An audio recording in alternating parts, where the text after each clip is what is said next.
For naturalization purposes, when does an EB-5 investor's period continuous residence begin?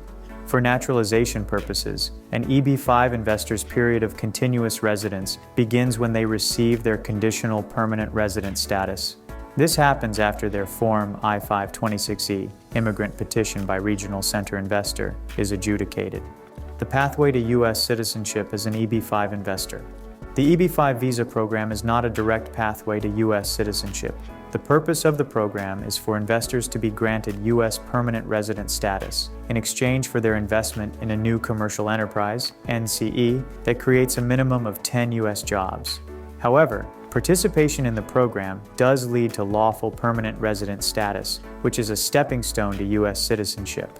Once investors have had their conditional permanent resident status for the required time of 2 years, they may submit Form I-829, petition by an investor to remove conditions on permanent resident status.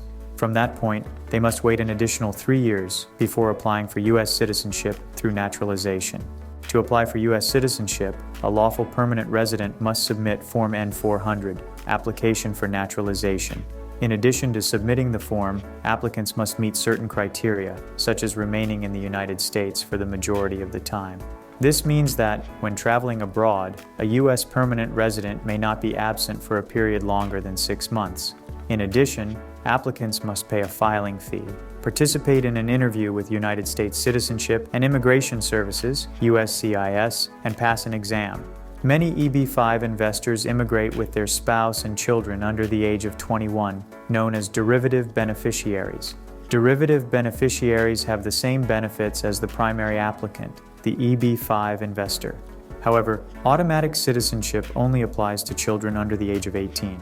An investor's spouse and children between the ages of 19 to 21 must apply and qualify for naturalization individually.